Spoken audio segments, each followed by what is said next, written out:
आज की स्टोरी हम यहाँ स्टार्ट करते हैं। BTS आज का टॉपिक होने वाला है। BTS इस दुनिया की सबसे बड़ी बॉय बैंड है। जैसे कि आप सबको पता ही होगा, इसमें 7 मेंबर्स हैं। RM, Jin, Suga, J-Hope, V and Jungkook. इन्होंने अपना डेब्यू कब किया ये भी आप लोगों को मोस्टली लोगों को पता ही होगा, लेकिन मैं आप लोगों को बताती हूँ जिन्हें ना पता हो उनके लिए। 13 जून 2013 बिग हिट एंटरटेनमेंट कंपनी में डेब्यू किया था ये लोगों ने। जब BTS बनने जा रहा था, कंपनी एक हिप हॉप ग्रुप बनाना चाहती थी जो यंग लोगों की प्रॉब्लम्स और ड्रीम के बारे में बात करे।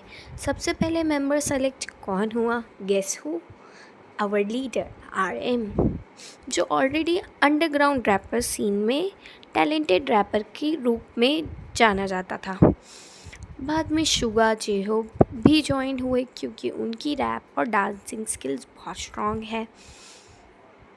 कुछ टाइम बाद और ट्रेनीज ग्रुप में आए, जैसे जिमिन, वी और जंगकुक शामिल हुए। मेंबर ने सिंगिंग, डांसिंग और परफॉर्मिंग की सालों तक ट्रेनिंग ली।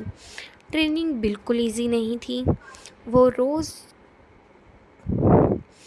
घंटों तक प्रैक्टिस करा करते थे और अपनी स्किल्स को बेटर करना चाहते थे।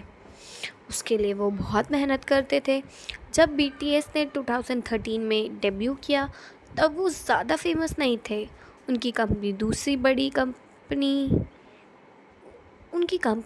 बड़ी एंटरटेनमेंट कंपनी से कंपैरिजन में काफ़ी छोटी थी। उनकी कंपनी दूसरी बड़ी एंटरटेनमेंट कंपनीज़ के कंपैरिजन में बहुत छोटी कंपनी थी। इस वजह से उनके पास ज़्यादा रिसोर्सेज और अपॉर्चुनिटी नहीं हुआ करती थी। मेंबर्स एक छोटी सी डॉर्मेट्री में रहते थे। कभी कभी फाइनेंशियल स्ट्रगल्स भी फेस करना पड़ता था। वो रात तक डांस और सिंगिंग प्रैक्टिस करते रहते थे। इतनी डिफ़िकल्टी के बाद भी उन्होंने कभी गिव अप नहीं किया और हमेशा एक दूसरे का सपोर्ट किया। उनका डेब्यू सॉन्ग तो बहुत ही famous, I love that song, no more dreams, students society pressure के बारे में बात करता था और यंग लोगों को इनकरेज करना चाहता था। सिर्फ दूसरों की एक्सपेक्टेशन को फॉलो नहीं करना है, बाकी अपने ड्रीम्स को भी फॉलो करना है। नो मोर ड्रीम्स ये बताता था। ड्रीम्स जो हमारे हों, जो हम जिए, जो हमें जीना चाहे, वो ड्रीम्स जो हम पूरा करना चाहें, किसी और के ड्रीम्स पे हम कभी ना चले, ये सिखाना चाहते थे वो इस गाने से। और आप सबको पता ही होगा, मोस्टली BTS सॉन्ग्स मोटिवेशनल होते हैं जो हमें कुछ ना कुछ सिखाते ही हैं। We have also have fun songs like go go and more, but BTS के सॉन्ग सबसे ज़्यादा मुझे जितना लगता है मोटिवेशनल होते हैं और सेल्फ लव के बारे में होते हैं। Let's move on to the story. धीरे धीरे BTS को लोगों ने नोटिस करना स्टार्ट किया। जब हम काम कर रहे हैं और मेहनत से काम कर रहे हैं तो लोग थोड़ा थोड़ा तो नोटिस करना स्टार्ट ही करते हैं। उनका म्यूज़िक अलग था क्योंकि वो टीनेज और यंग अडल्ट्स की रियल प्रॉब्लम के बारे में बात किया करते थे, जैसे स्कूल प्रेशर, मेंटल हेल्थ और आइडेंटिटी फाइंड करना, यानी सेल्फ लव। लोग भूल चुके होते हैं। कभी कभी हमें नहीं समझ में आता कि हमें प्यार करना है खुद को अगर कोई और नहीं कर रहा है, लेकिन BTS अपने मोस्टली एल्बम्स में ऐसा दिखाते हैं कि हमें सेल्फ लव करना चाहिए। इन्हीं टॉपिक्स में, इन्हीं लिरिक्स में BTS को आगे बढ़ने में मदद की। उनकी album series the most beautiful moment in a life, सबसे सुंदर मोमेंट आपका, मेरा और हम सबका क्या है हमें पता है, हमें बस उसे याद रखना होता है और आगे बढ़ना होता है। बहुत पॉपुलर हुआ। The most beautiful moment in the life बहुत ही ज़्यादा पॉपुलर हुआ। इस album song and story fans के लिए दिल से कनेक्ट हुई। ये जो स्टोरी थी, ये जो एल्बम थी, ये जो म्यूज़िक था, वो कनेक्शन बना हमारे बीच में।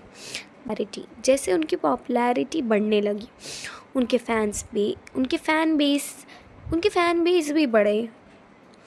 बीटीएस ने फैंस को आर्मी कहा जाता है। बीटीएस के फैंस को आर्मीज कहा जाता है, आर्मीज, जिसका फुल फॉर्म है, आप लोग मुझे कमेंट में बताएंगे, लेकिन फिर भी मैं आप लोगों को बता देती हूँ। Adorable representative MC for youth, ये आर्मीज़ का फुल फॉर्म है। आर्मीज़ फैंस उनके म्यूज़िक को सपोर्ट करती है, कॉन्सर्ट भी अटेंड करती है और सोशल मीडिया पर उनका वर्क शेयर करती है। आर्मीज़ का काम यही होता है। हम उनसे प्यार करते हैं, उनके गानों की वजह से वो हमें जानते हैं, इसलिए। अब उन्हें वर्ल्ड वाइड सक्सेस कब मिली?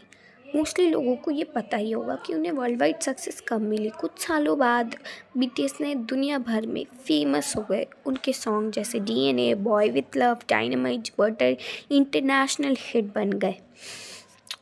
और ये इंटरनेशनल हिट्स बहुत ही ज़्यादा अच्छे मीनिंग्स और सही पाथ पर प्रोवाइड करते हैं हमें। They lead us to right path. ये फर्स्ट कोरियन बॉय बैंड थी जो बिलबोर्ड के चार्ट पे टॉप पहुंच गई थी। उसके बाद उनको अवार्ड शो में उन्होंने अवार्ड शोज़ पे भी बहुत परफॉर्म किया, जैसे कि ग्रैमी अवार्ड्स में उन्होंने 5 बार नॉमिनेट हुए वो लोग।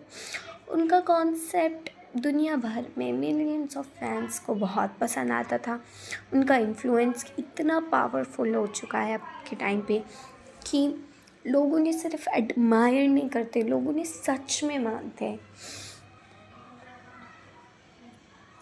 Positive message and influence, BTS सिर्फ म्यूज़िक के लिए फेमस नहीं है, बल्कि पॉजिटिव मैसेज के लिए भी जाने जाते हैं।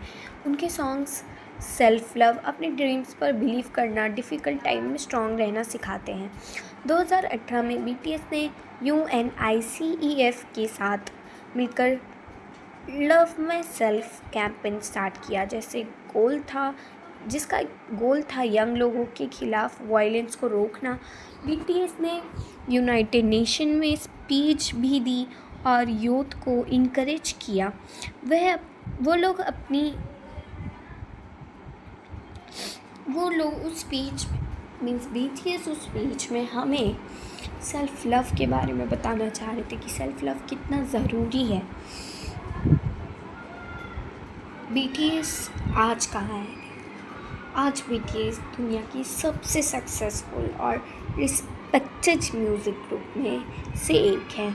उनके फैंस दुनिया से ऑलमोस्ट हर कंट्री में मिलते हैं। एक छोटी कंपनी से शुरू करके ग्लोबल फेम तक पहुंचना उनका ही जर्नी बहुत लोगों के लिए इंस्पिरेशनल थी। आज भी बीटीएस के मेंबर हार्ड वर्क करते हैं, मीनिंगफुल म्यूज़िक बनाते हैं और अपने फैंस को इंस्पायर करते रहते हैं। आपको क्या लगता है? Moral of the story, BTS की स्टोरी हमें सिखाती है कि हार्ड वर्क, टीम वर्क, खुद पर बिलीव रखने से कोई भी इंसान अपने ड्रीम्स को अचीव कर सकता है, चाहे शुरुआत कितनी भी छोटी क्यों ना हो। जैसे कि आप लोग जानते हैं, मैं भी एक बीटीएस आर्मी हूँ। I love all of them, they are just amazing. I can't define in my words how much I love them, how much I respect them. Now they are coming back. It's almost in a week for 21 when I am recording this. अभी जब मैं ये record कर रही हूँ 7 दिन ही बचे हैं बीटीएस के कम बैक को। आज 14 तारीख है, 21 को उनका कम बैक है। Their comeback gonna shake the whole world. I'm just waiting for their comeback. They are such an angels. I believe that. यहीं पे उनकी स्टोरी ख़त्म होती है। उनका वो कमबैक आरी रंग के साथ होने वाला है। Please watch them and love them as you love. और खुद से प्यार करते रहिए और स्टे ट्यून्ड।